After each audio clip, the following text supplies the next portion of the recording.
ನಿಮ್ಮ ಬಿಸ್ನೆಸ್ ಯಾವುದೇ ಇರಲಿ ಅದನ್ನ ಪ್ರಚಾರ ಮಾಡಲು ಸುಮನ್ ಟಿವಿಯಿಂದ ಮಾತ್ರ ಸಾಧ್ಯ. ಕೂಡಲೇ ಕರೆ ಮಾಡಿ. Welcome to Suman TV. ನಮಸ್ಕಾರ ವೀಕ್ಷಕರೇ. ಇವತ್ತಿನ ಸ್ಪೆಷಲ್ ಸ್ಟೋರಿ ಚಿಕ್ಕಬಳ್ಳಾಪುರಕ್ಕೆ ಏನಾಗ್ತಾ ಇದೆ. ಚಿಕ್ಕಬಳ್ಳಾಪುರ ಜನತೆ ಈಗಾದರೂ ಎಚ್ಚರವಾಗಬೇಕು. ಚಿಕ್ಕಬಳ್ಳಾಪುರ ಅಂದರೆ ಟೂರಿಸ್ಟ್ ಪ್ಲೇಸ್, ಬೆಟ್ಟಗಳು, ಪ್ರಕೃತಿ, ಹಣ್ಣು ತರಕಾರಿ ಬೆಳೆಯೋ ನೆಲ. ಆದರೆ ಈ ಜಿಲ್ಲೆಗೆ ಇನ್ನೊಂದು ಮುಖ ಇದೆ. ಅದನ್ನ ಯಾರು ಓಪನ್ ಆಗಿ ಮಾತಾಡ್ತಾ ಇಲ್ಲ. ಇವತ್ತು ನಾವು ಆ ಮುಖ ತೋರಿಸ್ತೀವಿ.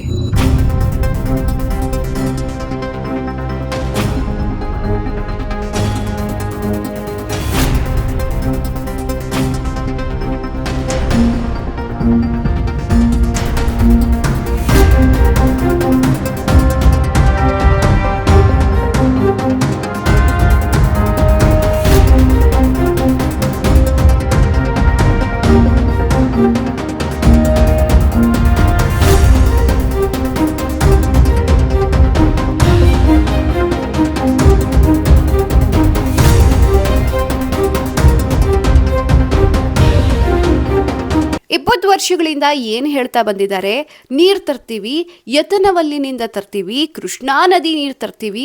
ಆದರೆ ಪ್ರಶ್ನೆ ಏನು ಅಂದರೆ, ಒಂದು ಡ್ರಾಪ್ ನೀರು ಬಂದಿದೆಯಾ? ಇದಕ್ಕೆ ವಿರುದ್ಧವಾಗಿ ಏನಾಗ್ತಾ ಇದೆ? ಬೆಂಗಳೂರಲ್ಲಿರೋ ಕೆರೆಗಳ ನೀರು ಬರ್ತಾ ಇದೆ, ಬೆಂಗಳೂರು ಡ್ರೈನೇಜ್ ವಾಟರ್ ಮಾತ್ರ ನಮ್ಮ ಭಾಗಕ್ಕೆ ಬರ್ತಾ ಇದೆ ಅನ್ನೋ ಆರೋಪಗಳು ಕೇಳಿ ಬರ್ತಿವೆ. ಇದು ಅಭಿವೃದ್ಧಿಯ ಅಥವಾ ನಿರ್ಲಕ್ಷ್ಯವ? ನಮ್ಮ ಜಿಲ್ಲೆಯ ಹಣ್ಣು ತರಕಾರಿಗಳು ವರ್ಷಗಳಿಂದ ಬೆಂಗಳೂರಿಗೆ ಹೋಗ್ತಾ ಇದ್ವು. ಆದರೆ ಹಾಪ್ಕಾಮ್ಸ್ನಲ್ಲಿ ನಿಷೇಧ ಮಾಡಿದ್ದಾರೆ ಅನ್ನೋ ಮಾತುಗಳು ಕೇಳಿ ಬರುತ್ತಿವೆ. ನಾವು ಕುಡಿಯೋ ನೀರು ಸರಿಯೇ? ನಮ್ಮ ಉತ್ಪನ್ನಗಳಿಗೆ ಮಾರುಕಟ್ಟೆ ಯಾಕೆ ತಡೆ? ಇದರ ಬಗ್ಗೆ ರಾಜಕೀಯ ನಾಯಕರು ಸೈಲೆಂಟ್ ಯಾಕೆ?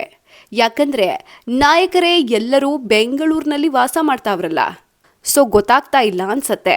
ಜನರೆಲ್ಲರಿಗೂ ಒಂದು ಸಂದೇಹ ಇದೆ. ಯಾಕೆ ನಮ್ಮ ರಾಜಕೀಯ ನಾಯಕರು ಎಲೆಕ್ಷನ್ ಗೆದ್ದಿದ ತಕ್ಷಣ ಬೆಂಗಳೂರಿನಲ್ಲಿ ನಿವಾಸ ಮಾಡ್ತಾವ್ರೆ? ಒಬ್ಬ MLA ಮಾತ್ರ ತನ್ನ ಸ್ವಂತ ಊರಲ್ಲಿ ನಿವಾಸ ಮಾಡ್ತಾ ಇದ್ದಾರೆ. ಇನ್ನೊಂದು ಶಾಕ್ ವಿಚಾರ, ಜಿಲ್ಲೆಯ ಆಸ್ಪತ್ರೆಗಳಲ್ಲಿ ಕಿಡ್ನಿ ಡಯಾಲಿಸಿಸ್ ಪೇಷಂಟ್ ಸಂಖ್ಯೆ ಹೆಚ್ಚಾಗ್ತಾ ಇದೆ ಅಂತ ಜನರು ಹೇಳ್ತಿದ್ದಾರೆ. ಇದು ಕೇವಲ ಅಂಕಿಅಂಶವ ಅಥವಾ ನೀರಿನ ಗುಣಮಟ್ಟದ ಪ್ರಶ್ನೆಯ? ಇದನ್ನ ಸರ್ಕಾರ ಗಂಭೀರವಾಗಿ ಪರಿಶೀಲಿಸಬೇಕಾದ ಅಗತ್ಯ ಇದೆ. ನೀವು ಇದಕ್ಕೆ ಮೊದಲು ಶಾಸಕರಾಗಕ್ಕೆ ಮೊದಲು ನೂರಾರು ಬಾರಿ ಏನು ತಾವೊಂದು ಹೋರಾಟ ಮಾಡಿದ್ದೀರಾ, ಜನಗಳ ಗಮನಕ್ಕೆ ತಂದಿದ್ರಿ. 3ನೇ ಹಂತದ ನೀರಿನ ಶುದ್ಧೀಕರಣ ಆಗಬೇಕು, ಇಲ್ಲಾಂದರೆ ಕಿಡ್ನಿಗಳು ಫೇಲ್ ಆಗುತ್ತೆ, ಕ್ಯಾನ್ಸರ್ ಬರುತ್ತೆ. ನಿಜಕ್ಕೂ ನಾವೆಲ್ಲ ಪ್ರಭಾವಿತರಾಗಿದ್ದೀವಿ ನಿಮ್ಮ ವಿಡಿಯೋ ನೋಡಿ. ಇವತ್ತು ಸಂವಿಧಾನದತ್ತ ಅಧಿಕಾರ ಇದೆ ನಿಮಗೆ. ಅಂತಹ ಅಧಿಕಾರವನ್ನು ಉಪಯೋಗಿಸ್ಕೊಂಡು ಎಷ್ಟು ಬಾರಿ ನೀವು ಹೋರಾಟ ಮಾಡಿ ಇದುವರೆಗೂ, ಈಗ ಮತ್ತೆ ಬಜೆಟ್ ಬರ್ತಿದೆ, ಮಾರ್ಚ್ನಲ್ಲಿ ಬಜೆಟ್ ಬರ್ತಿದೆ, ಎಷ್ಟು ಹಣನ ನೀವು ಇದುವರೆಗೂ ಈ 3 ಬಜೆಟ್ಗಳಲ್ಲಿ ಎಷ್ಟು ಹಣನ 3ನೇ ಹಂತದ ಶುದ್ಧೀಕರಣಕ್ಕೆ ತಾವು ಇಟ್ಟಿದ್ದೀರಾ ಅನ್ನೋದನ್ನ ನಾವು ಕೇಳ್ಬೋದಾ? 3ನೇ ಹಂತದ ಶುದ್ಧೀಕರಣ ಆಗಿಲ್ಲಲ್ಲ. ನೀವು 3 ವರ್ಷಕ್ಕೆ ಮೊದಲು ಬರೋಕ್ಕೆ ಮೊದಲು ಇಡೀ ಆಸ್ಪತ್ರೆಗಳ ಡೇಟಾ ತಗೊಳ್ಳಿ. ಎಷ್ಟು ಜನ ಡಯಾಲಿಸಿಸ್ಗೆ ಇವತ್ತು ಎಷ್ಟು ಜನ ಜಾಸ್ತಿ ಆಗಿದ್ದಾರೆ 3 ವರ್ಷ ಆದಮೇಲೆ? ಎಷ್ಟು ಜನ ಮಕ್ಕಳು ಪದೇ ಪದೇ ಕಾಯಿಲೆ ಬಿದ್ದು ಹಾಸ್ಪಿಟ್ಲಿಗೆ ಹೋಗ್ತಿದ್ದಾರೆ? ತಾಯಿ ಎದೆ ಹಾಲಲ್ಲಿ ಇವಾಗ ವಿಷ ಆಗಿದೆ, ನಿಮಗೆ ಗೊತ್ತಿದೆಯಾ? ತಾಯಿ ಎದೆ ಹಾಲಲ್ಲಿ ವಿಷ ಆಗಿ ಸೇರ್ಕೊಂಡಿದೆ. ನೀವು ಕೊಡ್ತಾ ಇರೋ ನೀರು 3ನೇ ಹಂತದ ಶುದ್ಧೀಕರಣ ಯಾಕೆ ಆಗ್ತಿಲ್ಲ? ನೀವು ಇದ್ರ ಬಗ್ಗೆ ಯಾಕೆ ಮಾತಾಡೋದಿಲ್ಲ?